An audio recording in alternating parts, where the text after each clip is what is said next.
Ketika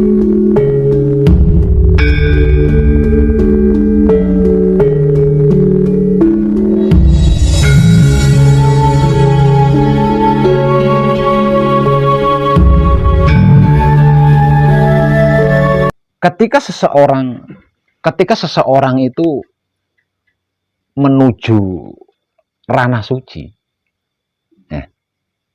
atau ketika seseorang itu kalau di dalam Putra Kekudangan Roma kan mempertahankan suci.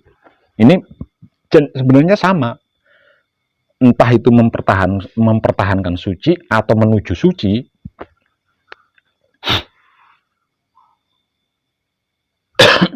Suci ini akan memberikan banyak anak tangga, katakanlah.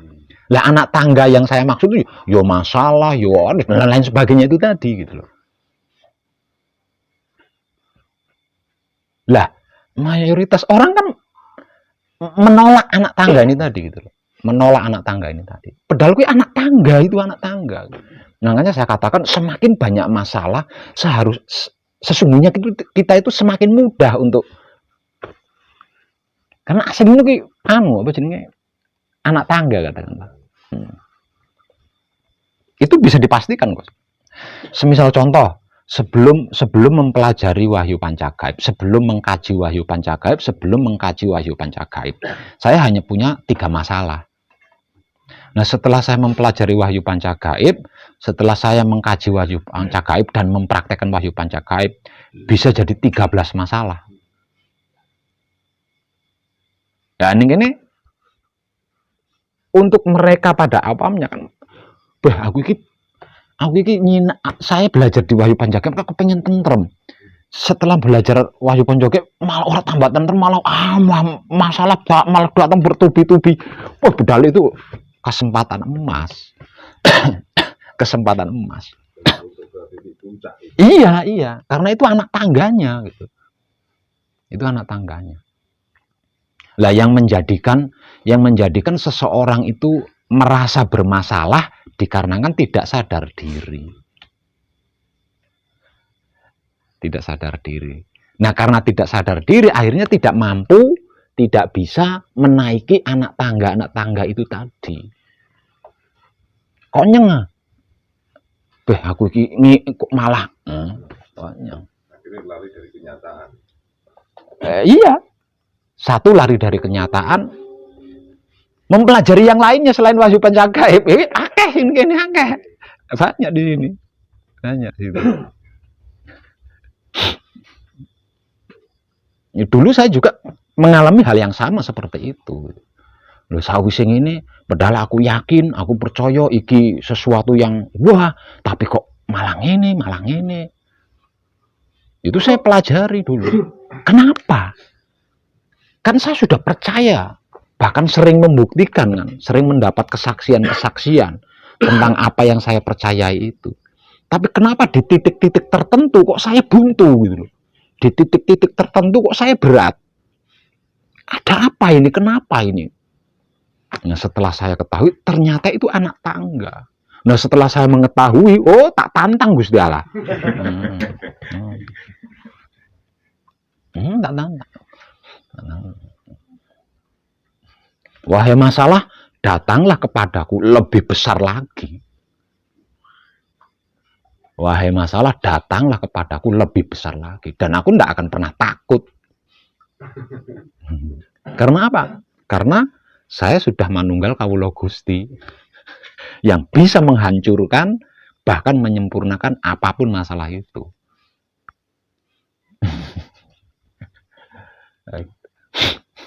Akhirnya masalah kemenungsan tidak berani datang.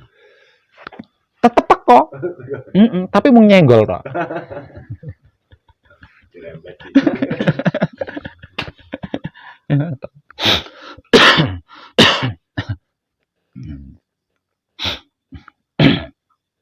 Itu kalau panjenengan tidak percaya itu bisa jenengan buktikan. Ketika panjenengan dalam sikon ingat diri, nah berhadapan dengan masalah, perhatikan apa yang terjadi. Nah terus perbandingkan ketika panjenengan dalam sikon lupa diri berhadapan dengan masalah, apa yang terjadi, banding non ngono. Cewetan ngono. Jelas banget di situ. Dulu saya prakteknya gitu. Prakteknya gitu. Satu misal contoh. Saya kan sudah mengerti dan memahami bahwasanya penyikapan seorang satrio sejati satrio adalah sadar diri kan. Sikapnya seorang satrio sejati satrio adalah sadar diri. Setelah saya praktekkan ternyata benar, apapun masalahnya itu bisa saya sempurnakan. Nah, untuk mencapai sebuah kepuasan, saya kan harus kemomoran dulu di sini.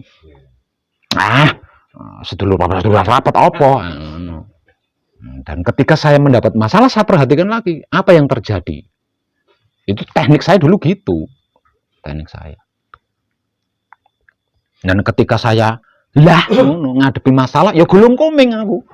Gulung komeng, bukan ngerampung, boro-boro ngerampungi. Wani ngadeg ya ora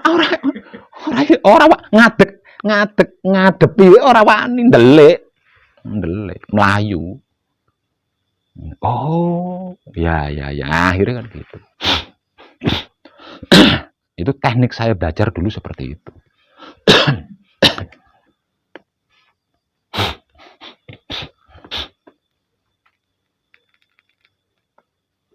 Lalu terus seperti bacaan-bacaan di dalam Wahyu Pancagaib, yaitu seperti bacaan kunci, bacaan paweling. Ketika saya membaca bacaan kunci dengan sebuah penghayatan, saya perhatikan hasilnya seperti apa. Oh, hasilnya ini. Nah, suatu saat kalau ini sudah berulang-ulang kali, ketika saya membaca bacaan kunci dengan sebuah penghayatan, kok hasilnya seperti ini. Besok saya lakukan lagi, hasilnya seperti ini. Besok saya lakukan lagi, hasilnya seperti ini. Nah, terus saya coba cara yang lain. Nah, membaca bacaan kunci ngawur, pokoknya asal mocong. Nah, terus saya perhatikan apa yang terjadi. Itu teknik saya dulu seperti itu. Apa itu karena faktor sudah terbuka ya?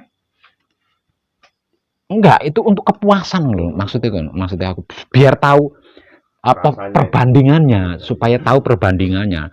Nah, dengan seperti itu kan akhirnya pedoman saya untuk membaca bacaan kunci dengan penghayatan kan akhirnya tidak tergoyahkan di situ. Akhirnya kan tidak tergoyahkan. Soalnya kalau saya membaca bacaan kunci tidak dengan penghayatan, saya gulung kuming. Nah, akhirnya kan saya berpegang teguh di situ. Maksud dari saya itu seperti itu. Tandingnya. Berarti harus banyak bereksperimen. Ya bisa dikatakan seperti itu juga bisa.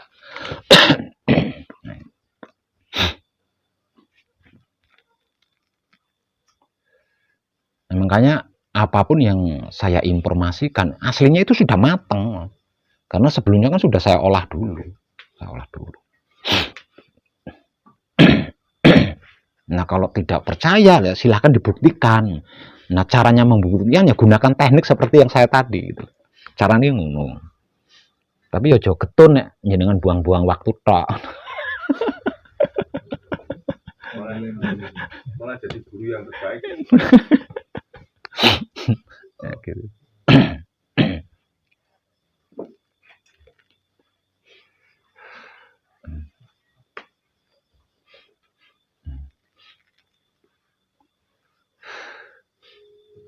Mengalami fanatik juga saya pernah di dalam Wahyu Pancagaib itu. Wis liyane Pancagaib pernah. Wow, kuwi nganti jahat aku. Ini sing jenenge wong fanatik kan jahate pol. Lah menurutku fanatik itu jahat banget. Jadi saya pernah fanatik di Wahyu Pancagaib itu pernah. Tapi kepanatikan saya kan saya pelajari. Hasil fanatik saya ini apa? Apa? Hasil fanatik saya itu apa?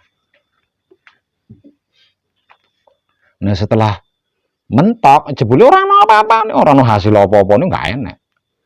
Dari kepanatikan saya itu saya nggak mendapatkan apa-apa, justru saya gelisah dan susah menerima keputusan Tuhan itu. Saya kesusahan di situ. Pasrah kepada Tuhan juga saya kesusahan di situ akhirnya. Nah, akhirnya kepanatikan itu saya tinggalkan. Akhirnya saya robah kepanatikan saya itu, saya robah dengan teknik welcome. Selamat datang. Apapun itu saya katakan selamat datang.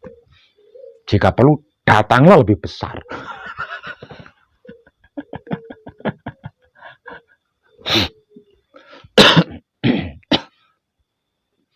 Iya, soalnya dari bahasa jenengan seperti pun mainan sendiri itu untuk kalangan orang-orang umum atau tarekat atau tasawuf tahu mainan itu apa. Iya tahu. Tapi dari jenengan cara mengurainya itu, nek kalau kalau ini tidak menemukan teknik seperti itu, tidak mungkin bisa ditulis seperti ini. Iya itu. Karena Iya. sifatnya pasrah.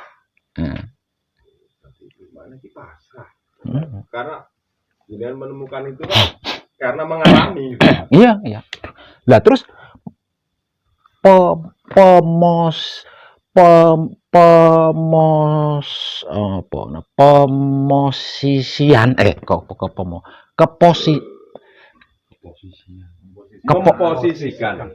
memposisikannya juga itu berbulan-bulan saya. Mayoritas pada umumnya menyebut sedulur papat ini kan semrawut, tidak berurutan. Nah, untuk menemukan mutmainah itu posisinya di mana, aluamah itu posisinya di mana, ini berbulan-bulan saya mempelajari itu. Nah, ada yang menyebut mutmainah, amarah, supiyah. Gak iso di posisi ini, nggak bisa. Lah mutmainah dari air, amarah dari api. Masa api sama air berdekatan? Orang mungkin. Saya kaji di situ. Orang mungkin seperti ini. Ini bukan posisi-posisi mereka. Saya cari. Nah, itu kan iso saling mendukung. Mutmainah, aluamah sewa angin kan, dibatasi angin baru bisa api ini berdiri di sini. Karena ada pembatas angin di sini. Itu mencari pemosi apa mau kayak Mas? Woi angel biar ini apa?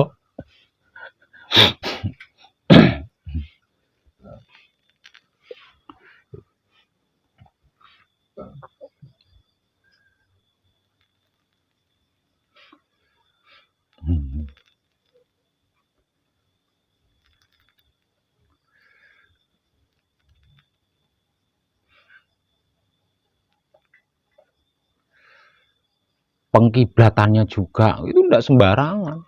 Salah kiblat, ora dadi. Ora dadi. Ora dadi.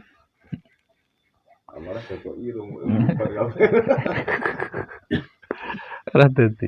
Rumit itu, rumit. Mulane leluhurnya kita kan mengistilahkan iki gaib, gaib. Gaib. Telu gaib. Penyebutan gaibnya itu 3 kali di situ. Iki gaib. Sing iso nglakoni ya menungso pinilih kang sinaring saring. Manungso panilih kang disaring sinaring saring.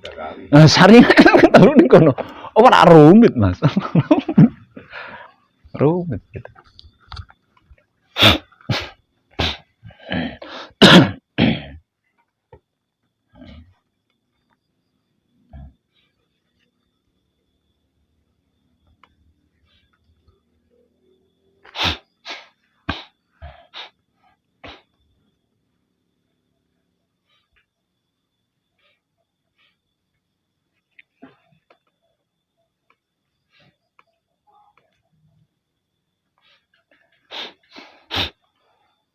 Nah, mayoritas yo jarang sing mudeng ning kono.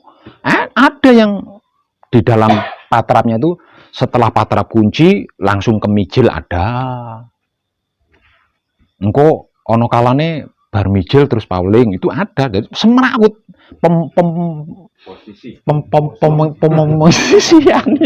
pemosisiannya itu semrawut ngono. Itu gak iso.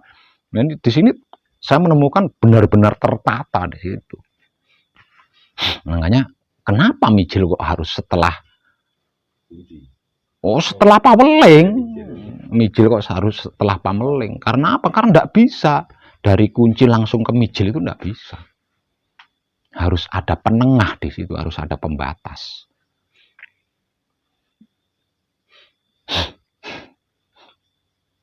Nah, kalau tidak ada penengahnya, nggak ada pembatasnya, yo ya jalan banyu wadano panci terus cedak nih geni. Yang terjadi apa? Umup.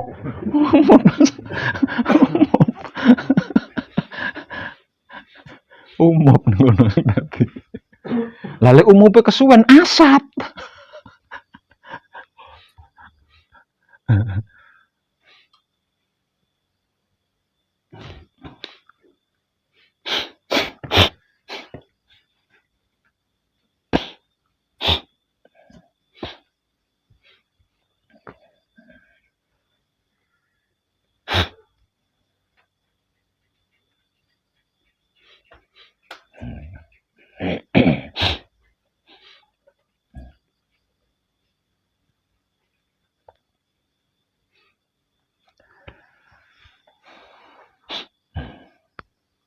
Dan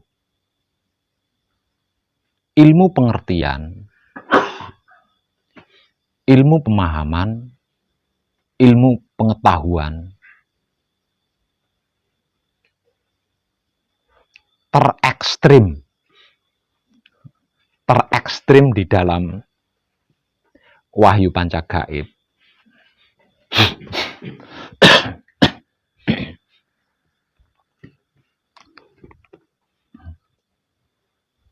adalah sesungguhnya antara kita dengan Tuhan, dalam bahasa sederhananya, ini konteks sederhana ya, antara kita dengan Tuhan itu saling membutuhkan. Tuhan tidak bisa ada tanpa kita, kita tidak bisa ada tanpa Tuhan. Asli ini ngono. Itu paling ekstrim di sini itu. Di bagian ini paling ekstrim. Apa namanya? Jelasnya seperti apa? Jelasnya tanpa kita Tuhan itu fiktif. Tanpa kita Tuhan itu nggak ada. Fiktif belaka. Lah kita tanpa Tuhan mati. Kita tanpa Tuhan mati. Dan bahkan tidak ada malah. Lah dari sini berarti kita bisa mengambil kesimpulan bahwa sesungguhnya kita dengan Tuhan itu saling mencintai, saling membutuhkan, saling mengasihi, saling menyayangi. Dan Tuhan selalu melakukan itu, yang belum itu kitanya. Tuhan selalu mencintai kita, Tuhan selalu mengasihi kita, Tuhan selalu menyayangi kita. Lah yang belum membalas cinta kasih sayang Tuhan itu kita. Nah, kalau ini sudah seimbang ya, imbas, udah ketemu Mas, baru bisa ketemu di situ. Baru Tuhan itu menjadi tidak gaib dan kita akan abadi. Opora ekstrim. Allah minta tolong. Iya. Hati.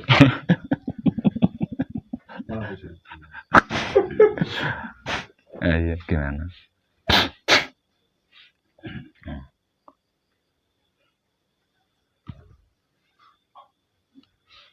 Asli, Mas. Dan itu hanya ada di Ponco Gaib. Enggak di pengupasan di pengajian manapun enggak ada pengupasan itu. Enggak ada. Itu asli ini Tuhan itu katakanlah, bisa saya katakan Tuhan sudah enggak kuat menahan rindu kepada kita, itu enggak kuat gitu. Enggak mampu. Makanya dunia kan dibuat gonjang-ganjing kan. Sing saka wetan digerak ke ngulon, saka kulon digerak ke ngetan, sing saka kidul digerak ke ngalor, sing saka lor digerak. Itu saking rindunya Tuhan kepada kita. Dikarenakan kita belum pernah membalas cinta kasih sayang Tuhan, akhirnya rindu ini gantung gitu loh. Rindu yang terkatung-katung kan.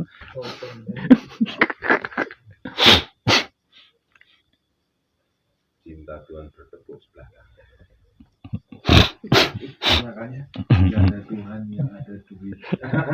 Iya, surat kepada Tuhan.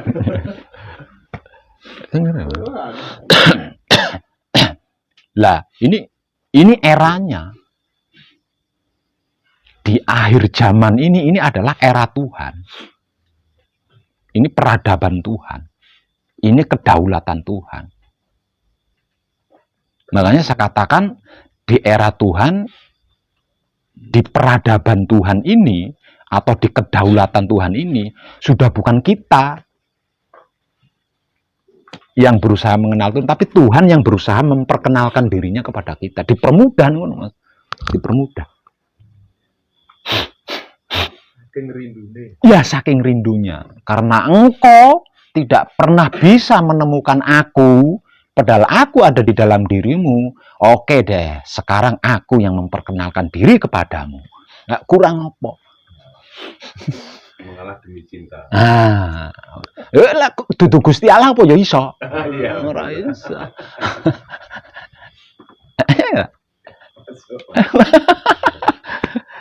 Siji kuwi. Satu. Pengorbanan Tuhan yang paling besar. Allah berkorban. Loh, sampean kira Allah tidak berkorban? Pengorbanan Tuhan yang tidak bisa kita tandingi, pengorbanan Tuhan yang amat besar, aku ambil sebagian ruhku. Rela sampean ayo, katanya sampean mencintai istri, rela enggak? Ayo. Enggak kan rela. Yang cintanya cinta buaya. Gusti Allah ora.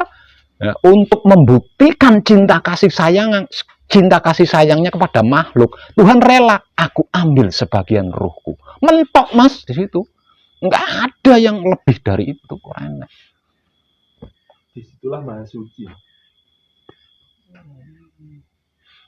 Jadi Tuhan itu benar-benar layak untuk mendapat cinta kasih sayang kita itu. Pengorbanannya sampai sebegitu loh.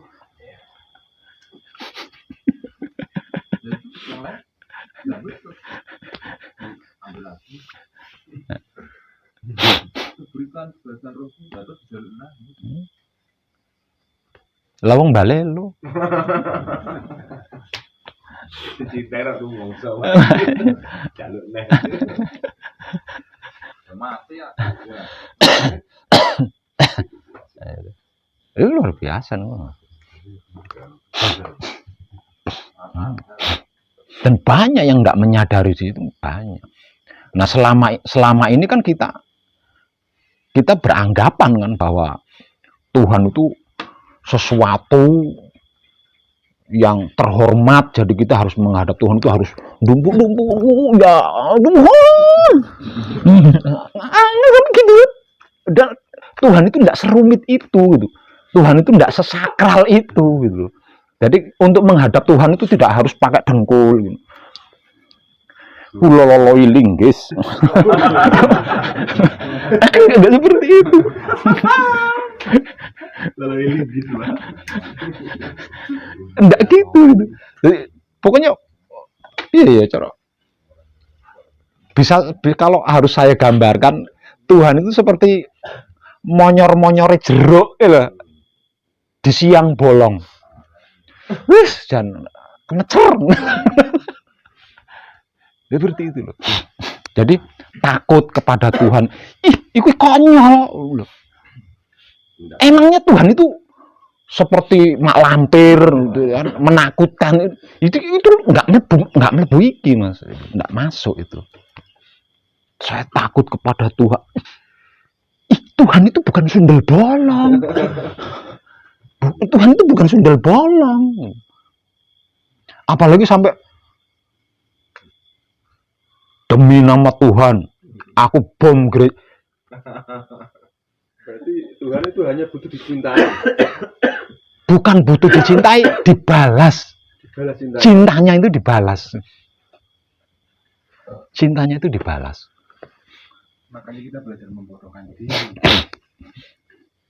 Ini kan di situ. Selama ini kan kita berpikir tentang Tuhan, berpikir Tuhan itu kan seperti itu selama ini. Makanya gak ngerti bener kan makanya. Orang ngerti bener. Kenapa kok tidak tahu benar? Pada akhirnya ujung-ujungnya kan kita tidak tahu benar kan? Buktinya kalau kita tidak tahu benar bagaimana? Lah rebutan benar nih. Berarti kan tidak tahu benar itu. Masa benar dinggo rebutan? Harusnya benar ketemu benar kan rangkulan. Bukan selisih paham, bukan debat, bukan bertarung atau berkelahi kan? Ini bener karo bener kok iso gelut. Berarti kan tidak tahu benar. Kenapa kita jadi tidak tahu benar? Wedi salah. Soalnya Tuhan ini medeni. Kita takut salah. Padahal untuk mengetahui benar kita itu harus salah dulu. Dengan mengetahui salah, akhirnya kita tahu, oh ini yang benar. Harusnya kan seperti itu. Jadi dikarenakan itu Tuhan kita itu menakutkan, akhirnya kan kita takut salah kan. Nanti Tuhan marah-marah. Ilo, Tuhan nggak pernah marah. Kan salah tafsir. Lah iya, masa ada Tuhan marah? Akhirnya ada jarak di situ. Nah iya, nah kalau Tuhan bisa marah, ya ajur lah. Ya kan jagat ya ajur lah, Tuhan marah. Nah nyatanya seprene kan alam semesta kan masih tetap berdiri. Masih tetap berdiri seperti ini kan, enggak pernah ambrol apa rompal sidik kan orang pernah. Iya, langit ya tetap di atas, bumi ya tetap di sini kan. Nah ini kita kan bisa mengambil kesimpulan di sini. Berarti Tuhan enggak pernah marah, Mas. Enggak pernah marah. Saking tresno welas asih karo makhluke. Ya, Jal. Padahal kan banyak kejahatan kan, banyak macam-macam, tapi Tuhan tidak pernah marah. Buktinya dunia masih utuh. Jadi selama ini kita itu tidak tepat lah mencerna Tuhan. Iya, gitu loh. Jadi unik nih kuno. Apalagi kalau mau doa itu kan menghadap Tuhan. Ya harus pakai rapi. Mandinya harus 21 kali. Ya nyugih nih pabrik sampo, pabrik sabun, rek. Carane. Ya. Harus sopan. Yalah, wis. Enggak seperti itu. Tuhan itu enggak seperti itu gitu loh. Tuhan itu enggak seperti itu. Jadi pada intinya Tuhan itu bukan momok lah gitu. Tuhan itu bukan sesuatu yang menyeramkan, menakutkan, utawa jelei, enggak. Jadi Tuhan itu kalau Tuhan itu disesuatukan, Tuhan itu sesuatu yang benar-benar mengasihkan gitu loh. Benar-benar merindukan gitu loh. Oh lanjenengan wis benar-benar bisa menyadari kemanunggalan panjenengan dengan Tuhan. Oh, sampai setiap detik sampean kangen terus karo Gusti Allah. Nggak mau berpisah lagi. Dan dengan ini kan kita bisa mengambil benang merahnya. Berarti kan Tuhan itu benar-benar mengasihkan gitu loh. Orang pas saking asik itu mau loh, pokoknya mengasihkan lah. Bahasa saya itu mengasihkan gitu. Tuhan itu mengasihkan, jadi jangan takuti Tuhan, gitu. Karena Tuhan itu bukan sesuatu yang menakutkan. Nah dengan takut kepada Tuhan, akhirnya kan kita enggan untuk mendekat Tuhan, kan enggan. Margo wedi kuwi mau, Tuhan iki galak ya. Ngon sak lungguh-lungguhe Tuhan iki sangu rotan nggo popuki. Enggak, Tuhan enggak seperti itu, enggak. Pokoknya Tuhan itu benar-benar asik deh, asik. Itu. Berarti untuk membalas kasihkan Tuhan dari seorang hamba itu hamba. Dan kita harus melakukan sebuah titik kesadaran. Iya, jadi kesadaran kita itu kita gunakan untuk menebar cinta kasih sayang Tuhan kepada apapun, siapapun, dimanapun. Nah kan semuanya tidak ada yang bukan Tuhan kan. Nah itu kan sudah membalas cinta kasih sayang Tuhan. Ketika saya mencintai, mengasihi jenengan, berarti saya sudah membalas cinta kasih sayang Tuhan itu. Nah, kok suwi-suwi kan katok. Saya baru mencintai, mengasihi dan menyayangi jenengan. Selanjutnya, saya mencintai, mengasihi dan menyayangi panjenengan. Ora ono hasilnya. Wis ah. Nah, ini penyakit menungso kan ini gini. Itu secara konteks dunia. Iya, Secara iya. batiniahnya Pak, Podo. sama. Secara batiniahnya ya mencintai patrap kunci dan bacaan kuncinya. Nah, ngono lho maksud iki. Pasti ya kan ada yang universal, Iya. ada yang Iya. tapi rahasia kunci ono popo kunci orang ono popo kunci ya itu. Iya. Itu. Nah, atas keterangan yang lama. Saya sih Mas Tani. Aku tidak tahu berkorban yang mau.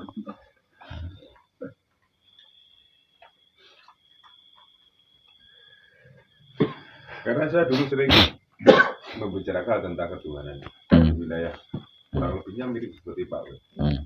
Jadi saya sering mengatakan kalau kamu miskin berarti Tuhanmu ya miskin. Tapi tidak tahu, bisa ngomong gitu. Otak saya tidak ketemu itu juga. Iya. Kalau Tuhan itu tahu sama Tuhan, bagaimana kamu kenal? Sering dalam hati itu, itulah. Bahkan namanya sering sharing kayak gitu.